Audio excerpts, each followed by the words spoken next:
welcome to my channel. My name is Brianne Beebe and I'm a high school math teacher. And today I wanted to share about my grading system for remote / hybrid / pandemic teaching. I don't even know what to call it anymore. My school essentially just goes back and forth between remote and hybrid. So really the structure that we had set up for remote has basically just stayed as far as Google Classroom goes and how we are assigning things and basically how we're teaching overall is really much still remote. And when we're hybrid, we're just doing the same stuff with students in the room with us. So that's been good as far as consistency and not having to change a ton, but hybrid of course has its own set of issues, like trying to divide your attention even further to the students that are in the room with you, having to clean up every period, etc. That's not what this video is about though. I wanted to talk about how I have my grading set up so that it's become systematized and really quick, easy, and efficient. So there are a few things that we have to talk about first, and let's just talk about this one. I teach math, and math will always be easier to grade than the other subjects. In fact, I took that into consideration when I was trying to decide which subject to teach. So yes, if you are an ELA teacher, it's going to be different. It's not as easy. I get it. You should have picked math. Just kidding. So if you're teaching something like ELA or social studies, I understand it's different and definitely going to be more difficult to grade. The second thing is just how everything has been structured. Our department decided that what we were going to do was allow students 2 extra days to basically turn in their work late. It's just like a grace period. So when I assign something to my students, they have the day that I assigned it. It is due the next day, but then they have 2 extra days afterward that they can go ahead and make it up. So this has actually been great because I haven't had a ton of emails from students saying like I need more time because of reason X, Y, and Z, and pretty much it's been working out really well. I do go through and email students that today's the last day if they haven't done the assignment, but we'll talk about that when we go through the system. And I mean, as far as things go, where nothing is ideal, I like how we have that set up. The other thing is that I do all of my assignments through Google.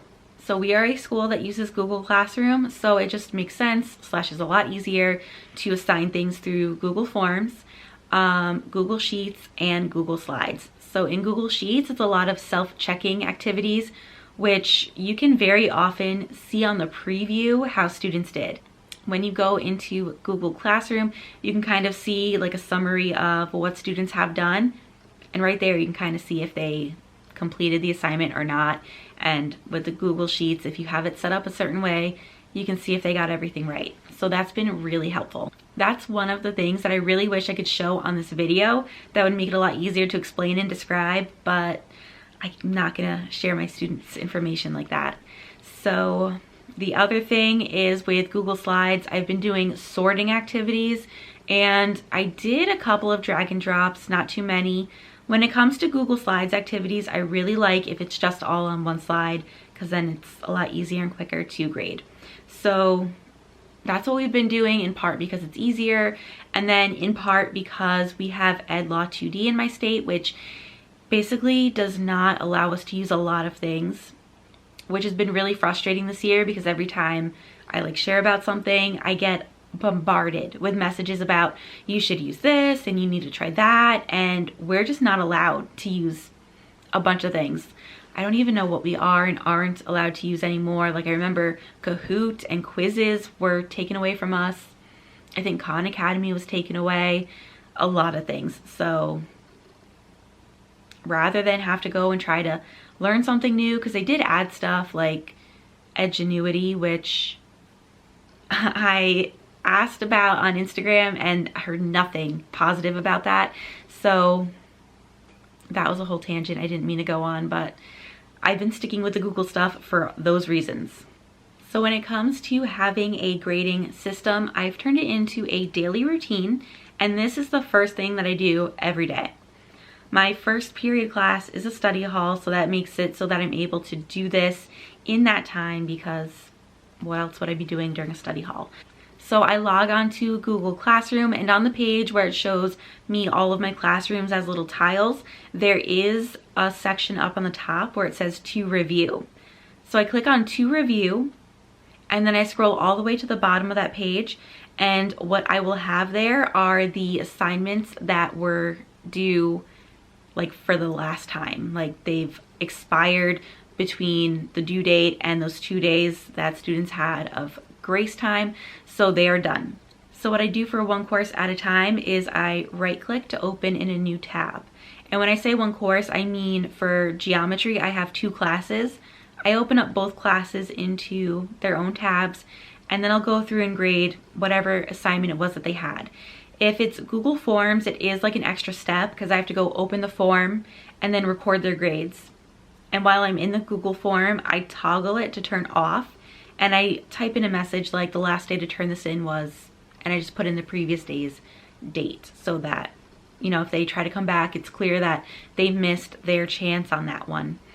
The only thing that I don't like about assigning slides or sheets is I can't do that. So I do have students trying to turn those in from like not even this quarter, and I'm like, you're too late, and there's nothing I can do about it other than try to communicate with them that like in this section of Google Classroom, that's what you can work on, and when it gets moved out of that section that they can't work on it anymore. But some of them just haven't like had that message sink in yet, even though I talk about it like every week. But it's, you know, a select few, it's not all of them. So I'll go through and enter the grades into Google Classroom, and I release them back to students. It's called returning. I return them to students, and then any student that has that assignment missing at that point, I put in a 0, and when I return it, I put in the phrase did not do assignment, so that it's clear that they didn't just earn a 0 on it, it was that they did not do it. So once I have it done for that course, I will close out those tabs, and then I'll go back to my review page and click on the assignments for another course. I have 2 different geometry courses, so I usually go to the other geometry course, like the remedial course, and I do their grades, and then when I'm done with them, I'll go on to calculus. And that's the bulk of the grading for that day. So it's the assignments that they can no longer make up. I go through and I just grade them for the final time. And then once I get through those grades, I will go on to the assignment that is eligible to be made up for the last time that day.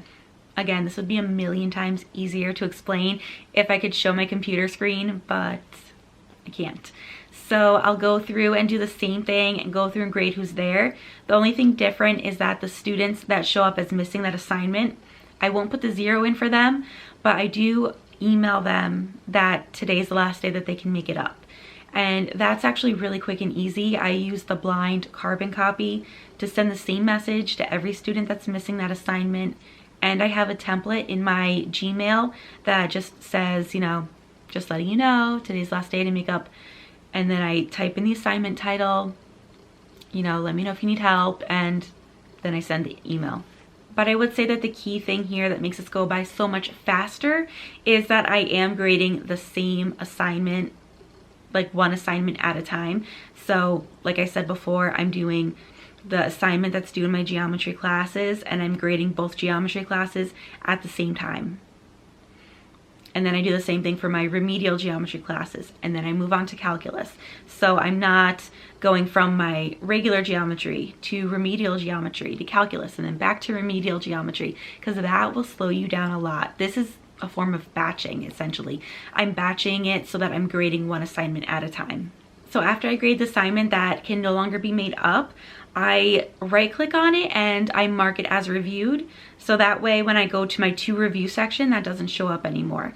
So if you haven't done that yet and this is something you want to try, you're going to have a lot of assignments that are in that to review section from like the whole year. So you have to go through all the old ones that you're no longer taking and mark them as reviewed. At that point, it depends on if I have time, if I'm in the mood, but I will go through and grade the other assignments that are waiting to be graded. It just depends. Sometimes I'll do that later in the day. It's just really just depends on my mood, if I feel like going through and zeroing all the grades out or not. And also, if I just have a lot to do that day, I don't need to do that. It's not a priority to grade everything right away, so I just kind of leave it. Now, when I do grade stuff right away, it's because students are turning it in during class. So my classes have basically been structured that I do a mini lesson at the beginning and then give my students time to work so that they're able to use our class time to ask questions. So I keep the window open on that assignment in Google Classroom, and that way I can see students as soon as they turn something in, and I will go and grade their assignment for them right during class. So that way if something's wrong, we can go over it together, and if everything's right, then they know right away that everything's good. So when it comes to grading systems, there are so many variables. You may have listened to everything I said and thought, nope, that won't work for me because of X, Y, and Z. And that's totally fine because we have different courses, we teach in different schools. Maybe you're not even using Google Classroom. I don't know how any of the other ones work, and that's totally fine. But the idea is if you have a system and a routine in place and a procedure for grading that you're able to use regularly, it makes it a lot easier and a lot faster to not only get the grades done, but to stay on top of it so that your grades don't have to pile up on you. I can't wait until things are normal again and I can go over like what my normal grading system is, because I missed that one and that I got through even faster. I really miss paper, to be honest. A lot of people I know are saying like they would never go back to some of the old things that they did. I am dying to go back to like regular tests and stuff and not having to do everything on the computer, but to each their own. Anyway, the point of the video was just to help you come up with your own system. Granted, you're probably not going to be able to take my system and use it because of, you know, all the other variables that I mentioned before, but that's totally fine. So for this video, I do have a blog post that goes along with it. I will have that linked below. If you have any questions, please leave them in the comments. And as always, thanks for watching.